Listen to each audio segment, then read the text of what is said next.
ಜಿಲ್ಲೆಯಲ್ಲಿ ಮೊದಲ ಬಾರಿಗೆ ಭಾರಿ ಡಿಸ್ಕೌಂಟ್ನೊಂದಿಗೆ ಫರ್ನಿಚರ್ ಎಕ್ಸ್ಚೇಂಜ್ ಮೇಳ ಶಿರಸಿಯ ಬ್ರೌನ್ವುಡ್ ಶೋರೂಮಿನಲ್ಲಿ ಡಿಸೆಂಬರ್ 24ರಿಂದ ಜನವರಿ 4ರವರೆಗೆ ಬ್ರೌನ್ವುಡ್ ಹೊಸಪೇಟೆ ರಸ್ತೆ ಶಿರಸಿ. 8-10 ಕೋಟಿ ಖರ್ಚು ಮಾಡಿ ಕಾರ್ಯಕ್ರಮಗಳನ್ನು ಮಾಡುತ್ತೀರಿ. ಕಷ್ಟಪಟ್ಟು ದುಡಿಯುವ ರೈತರ ಕಾರ್ಯಕ್ರಮಗಳಿಗೆ ಹಣ ಕೊಡುತ್ತಿಲ್ಲ.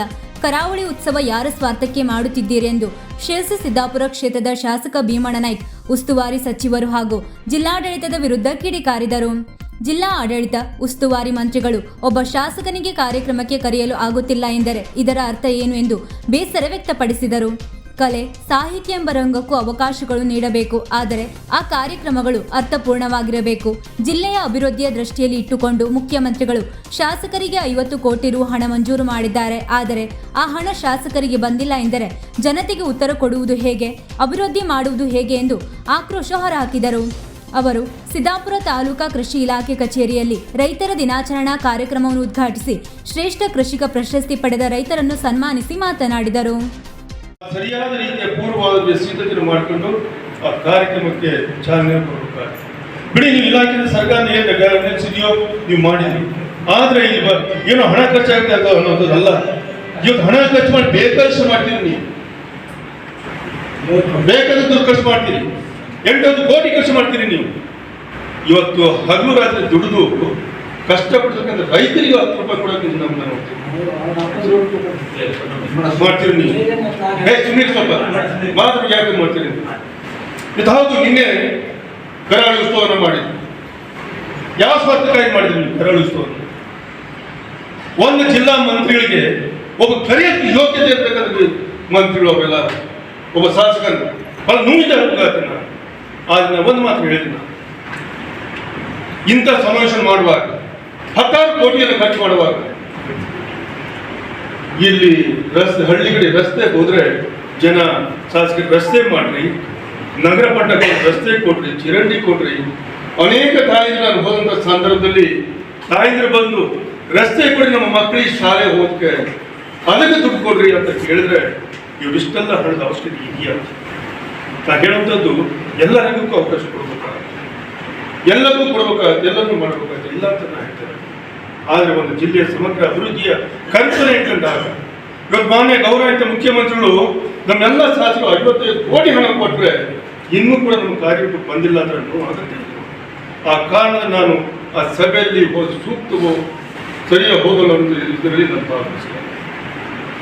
ಯಾವ ವಿಚಾರ ಹೇಳಿ ನಾನು ಈ ಕ್ಷೇತ್ರ ಜನಗಳಿಗೆ ಮೋಜಿಯಾಗಿ ನಾನು ಹೋಗ್ಬಿಟ್ಟು ನನ್ನ ಸಭೆ ಮಾತಾಡಲ ನೋಡಿ. ಇಂಥ ಸಭೆ ನಾವಿಲ್ಲಿ ಇಂಥ ಒಂದು ರೈತ ಸಮೂಹಕ್ಕೆ, ರೈತ ಕಾರ್ಯಕ್ರಮಕ್ಕೆ, ಇಡೀ ದೇಶಕ್ಕೆ ಅನ್ನ ಕೊಡ್ತಕ್ಕಂಥ ಕಾರ್ಯಕ್ರಮಗಳಿಗೆ ಇಷ್ಟೊಂದು ನಿಷ್ಕಾಳಜಿಯನ್ನ ಯಾರಿಂದ ಆಯ್ತು ಅಂತ ನಾವು ಹೇಳಕ್ಕೆ ಅದು ಹಾಕಿಕೊಳ್ಳಿ. ಆದರೆ ಮುಂದಿನ ದಿನದಲ್ಲಿ ಮಾತ್ರ ಈ ಕಾರ್ಯಕ್ರಮ ರೈತರ ಕಾರ್ಯಕ್ರಮ, ರೈತರನ್ನ ಗೌರವಿಸುವಂಥ ಕಾರ್ಯಕ್ರಮ ಆಗಕ್ಕೆ ಹೊರತು ಕಾಟಾಚಾರ ಕಾರ್ಯಕ್ರಮ ನೀವು ಅಧಿಕಾರ ಮಾಡಿದಂತ ಕಾಟಾಚಾರ ಕಾರ್ಯಕ್ರಮ ಆಗಬಾರ್ದು. ಕೊಡಬೇಕು, ರೈತನಿಗೆ ಗೌರವ ಕೊಡಬೇಕು. ರೈತ ಏನಾದರೂ ಒಂದು ವರ್ಷ ಸುಮ್ಮನೆ ಮನೆಗೆ ಕೂತ್ರೆ ಇವ್ರ ಗಡಿಗೆ ಇಲ್ಲಿ ಹೋಗುತ್ತೆ, ಎಲ್ಲಿಂದ ತರ್ತಾರೆ ಇವ್ರ ಗಡಿಗೆನ, ಎಲ್ಲಿಂದ ತಂದು ಹಾಕ್ತಾರೆ ಅಕ್ಕಿ ರಾಗಿ ಜೋಳನ, ಸ್ವಲ್ಪ ಅರ್ಥ ಮಾಡ್ಕೋಬೇಕ. ಈ ರೀತಿಯಲ್ಲಿ ಇಂಥ ಕಾರ್ಯಕ್ರಮಗಳು ಬಹಳ ಅದ್ಭುತವಾಗಿ ಅರ್ಥಪೂರ್ವಕವಾಗಿ ಮಾಡ್ತಕ್ಕಂಥ ಸಂಬಂಧಪಟ್ಟವರು ಕೂಡ ಮಾಡಬೇಕಾಗತ್ತೆ ಅನ್ನೋದು ಮಾತನ್ನು ಕೂಡ ಬಹಳ ನೋವಿನಲ್ಲಿ ಹೇಳಕ್ ಬಯಸ್ತೀನಿ. ಹೌದು, ಇವತ್ತು ನನಗೆ ಹೌದು ಶಾಸಕ ನೀವೇನು ಮಾಡಿ ನಿಮ್ಗೆ ಗೊತ್ತಾಗಿಲ್ವಾ ಅಂತ ಕೇಳ್ಬೋದು. ನನಗೆ ಗೊತ್ತಾಗಿದ್ದು ನಿನ್ನೆ ಗೊತ್ತಾಗ ನಾನು ಏನು ಮಾಡೋದು ಅಂತ ಗೊತ್ತಾಗಿಲ್ಲ. ಆದರೂ ಕೂಡ ಇವತ್ತು ಕೂಡ ನನಗೆ ಬೆಂಗಳೂರು ಕೆಲಸ ಇದ್ದರೂ ಕೂಡ ನಾನು ರಾತ್ರಿ ಬಂದು ಅಲ್ಲಿ ಬೇರೆ ಕಾರ್ಯಕ್ರಮದಲ್ಲಿ ಭಾಗಿಯಾಗಿ ನಾನು ಈಗ ಭಾಗಿಯಾಗಿದ್ದೆ.